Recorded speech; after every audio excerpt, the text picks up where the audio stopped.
my herbal practice is to recognize that every time that we use herbs, we are using a living medicine.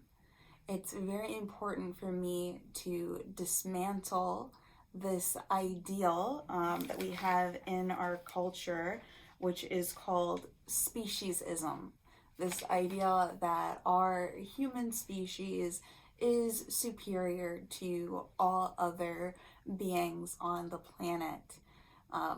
I am slowly deconstructing this idea that is so deeply ingrained into our society, deeply ingrained into my mind as well, where we like to think of humans on top and everything else in a hierarchy below us. And changing that idea to actually seeing us as a part of all of the planet, as it's humans and it's the plants and it's the insects and the animals, and we're all connected. You could think of this as more of a circle of connection when we're all in a harmonious group together, supporting each other equally rather than the pyramid hierarchy idea. And when we make this shift to actually seeing that it's not humans and then every other lesser species, we start to see all of these other species as having a valid energy, having a valid consciousness, as seeing the earth not as something just to exploit and just to extract resources and, oh, well, that's just a tree over there, let me cut it down. But we actually see the tree as a living being. And that makes it a being worthy of respect, of honor, worthy of being named and having its name cherished and honored, and really seeing its connection to the land, seeing its life, and not only seeing what we can get out of it, but seeing how we can also serve it. So it's not just going outside, oh, all these plants in the garden, let me pick out everything I want willy-nilly, because whatever, they're just plants and I'm the superior human and my life is more important and valuable than theirs, so let me just do whatever the heck I want to nature.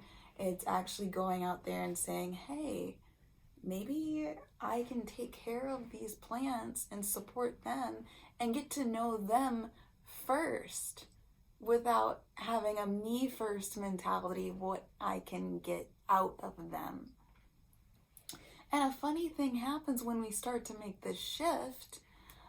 Our medicine as herbalists actually becomes more potent. And I know this gets into a territory of woo-woo, and I don't have the citations and research to really back that up. It is an area I want to do more research about in the future. It is something I'm just starting to learn about myself. But anecdotally, this is what I found. When we treat the herbs with respect, when we build that relationship with them, they are even more supportive of us and become more potent to our needs. So the anecdotal practice is an indigenous practice of praying to the plants before you harvest them.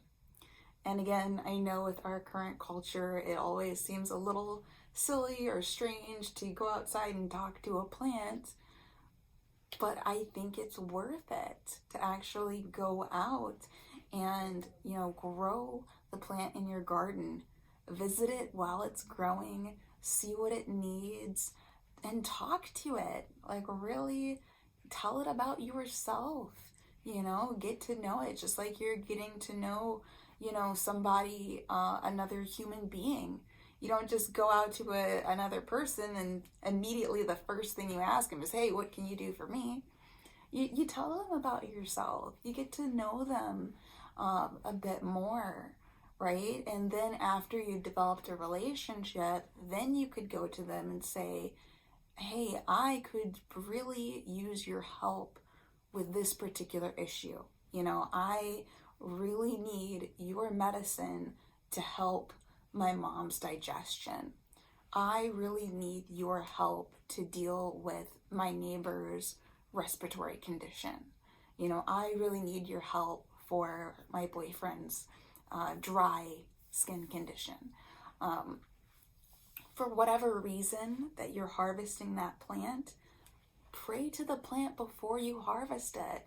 Again, greet it and say, hey, I am working with this person who has this kind of constitution, this kind of energetics. This is what they're suffering with.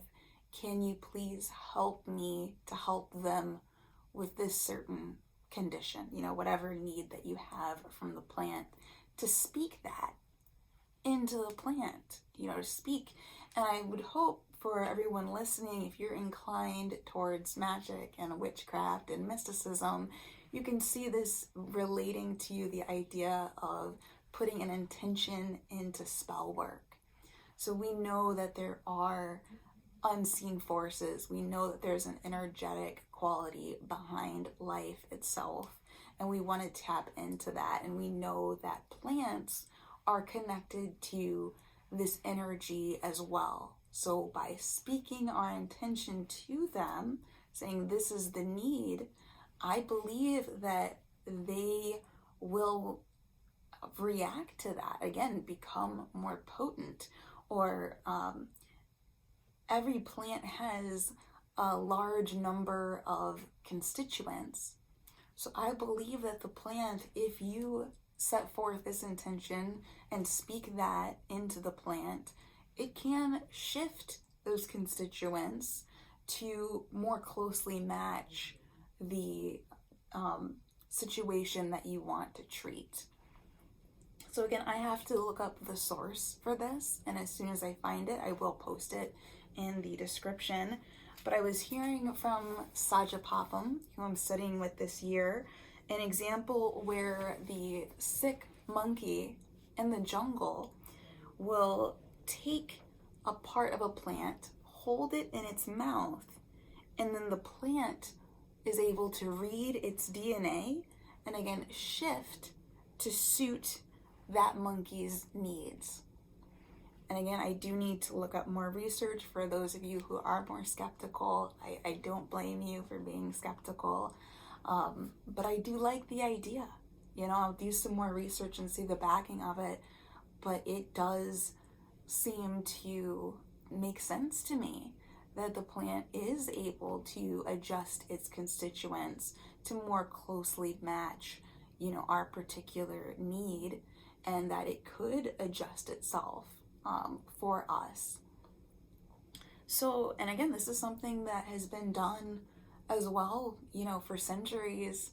We like to think of how we do things as the number one best way to always do things. But I think this is a situation where we can look at indigenous practices, and we can look at some of these more practices that have been done over centuries and see that people did and still do in many places talk to their plants, pray to their plants, treat them and respect them as living beings and as a living medicine, and they see the results from that. So it's a really cool idea. It's an idea that I want to see take more traction in more herbalist circles. Hopefully it's an idea that gets you thinking and gets you inspired to really take a look at the plants in your life. Think about growing plants, even if you don't have a garden, maybe just one indoor plant that you can keep. Something like a indoor parsley would be really nice. I've had some success growing parsley. Basil is really nice to grow indoors as well. Just try to grow a plant, or find some way to go out to the forest and connect to the plants there. Really, when you're open and looking, you will find nature everywhere. That was a big lesson that I got from the Rooted Medicine Circle. Even in an urban space, we can typically find dandelions growing in the spring. We can find plantain growing along the sidewalks and in driveways. Anywhere you can find a plant, take that moment to see it as a living being, as a living medicine, and see how your mindset shifts and see what kind of shifts take place in your life.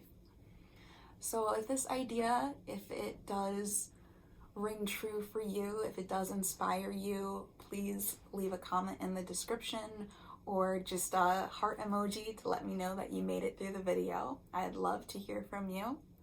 And thank you so much for your time. Blessed be.